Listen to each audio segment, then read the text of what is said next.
We bring before the text this question from the heart. YHWH, what is the meaning of the white stone in Revelation chapter 2 verse 17? The lead verse drawn to open this inquiry comes from Ezekiel chapter 43 verse 12. This is the law of the house. Upon the top of the mountain the whole limit all around will be most holy. Look, this is the law of the house. These words establish the standard that governs the entire inquiry. The white stone belongs to the order of holiness at the summit of the house. It marks the boundary of the most holy place where the law of the house governs access to the presence of Elohim.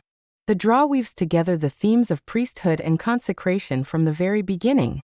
In Ezra chapter 7 verse 17 we read of buying oxen, rams, lambs with their meal offerings and their drink offerings to offer them upon the altar of the temple of your Elohim, that is in Jerusalem. In Numbers chapter 3 verse 51 Moses gave the money from them that were ransomed to Aaron and his sons according to the word of YHWH as YHWH commanded Moses. The ransom money is presented to the priests. The white stone is linked to this ransom as the token that the overcomer has been purchased and set apart for service in the house. This is deepened by the covenant of salt in Numbers chapter 18 verse 19. This will be a statute for the ages. It is a covenant of salt for the ages before YHWH unto you, and to your offspring with you. The white stone is the tangible seal of that everlasting pact. It is a just weight from the balances of YHWH as Proverbs chapter 16 verse 11 declares. A just weight and balance are YHWH's. All the weights of the bag are his work. In the divine court it stands as the stone of acquittal, a verdict of righteousness that no adversary can overturn. The hidden name written on the stone finds its meaning in verses that speak of revelation given to the faithful. In Enoch chapter 48 verse 9 the wisdom of YHWH of spirits has revealed him to the holy and covenant faithful. The new name is the revelation of identity to the one who overcomes. In Daniel chapter 10 verse 7 I Daniel alone saw the vision because the men that were with me saw not the vision, but a great quaking fell upon them, so that they fled to hide themselves. The vision comes to the individual. Ezekiel chapter 44 verse 2 declares this gate will be shut, it will not be opened, and no human being will enter in by it. Because YHWH the Elohim of Israel has entered in by it, therefore it will be shut. The gate of the sanctuary is sealed. The white stone with its name known only to the recipient is that private entrance into the most holy, a shared secret between the overcomer and his Elohim. Stones in the draw serve as memorials of crossing and as adornment for the temple. In Joshua chapter 4 verse 3 you have removed them over with you, and placed them in the lodging place in which you lodge tonight. These stones mark the crossing into the inheritance. The white stone is the overcomer's personal memorial of passing into the standing of promise. In 2 Chronicles chapter 3 verse 6 he garnished the temple with precious stones for beauty, and the gold was gold of Parvaim. The temple is adorned with precious stones. The overcomer is being built into the living temple as a precious stone in the house of YHWH. Identity is declared throughout the draw. In Luke chapter 1 verses 66 through 69 the power of YHWH was with him, and his father Zacharias was filled with the sacred spirit and prophesied saying, Blessed is YHWH Elohim of Israel, for he has inspected and ransomed his people, and has raised up a horn of salvation for us in the house of his slave David. The new name on the white stone is bestowed in like manner as a sovereign declaration of who the overcomer is in the house. 1 John chapter 2 verse 13 writes to you young men, because you have conquered hardships, addressing those who overcome.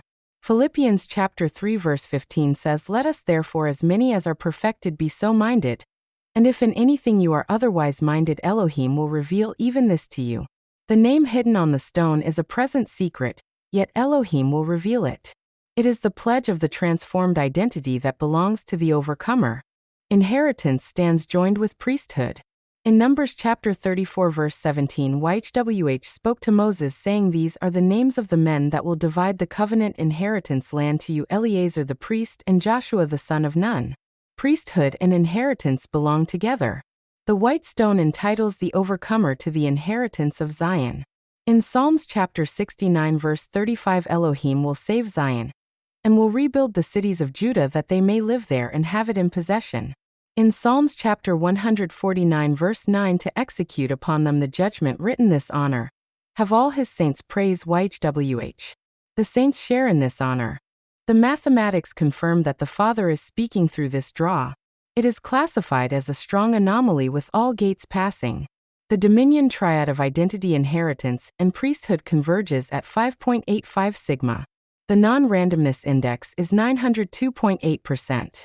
The polarity balance index leans yes at 1.290. The guidance detection indicator shows an extreme anomaly with a chi-squared of 101.89 and a probability of 1.43 times 10 to the minus 11. The convergence confidence index is 88% with all 6 channels active crossing the threshold. The deterministic answer is lean yes with the probability of yes at 96.4%. These measures affirm the guidance in the text. Therefore, the white stone is the token of the most holy boundary according to the law of the house. It is the seal of the covenant of salt for the ages. It is the just weight in the balances of YHWH. It is the memorial of crossing into the inheritance and the precious stone set in the temple. It is the stone that carries the hidden name, known only to the one who receives it. This name marks the overcomer as ransomed and set apart, granting access to the secret place of the Most Holy. The Father has answered the question. The stone declares, "You are mine. I have ransomed you. Come inside the shut gate into the Most Holy according to the law of the house." The numbers stand as confirmation that this is the guided understanding. The verses drawn in this Shield 17.11 session were Ezekiel chapter 43, verse 12, Nehemiah chapter 2 verse 18, Psalms chapter 137 verse 4, Ezra chapter 7 verse 17, 1 Samuel chapter 31 verse 6, Joshua chapter 7 verse 25. This concludes today's interpretation under the Shield protocol.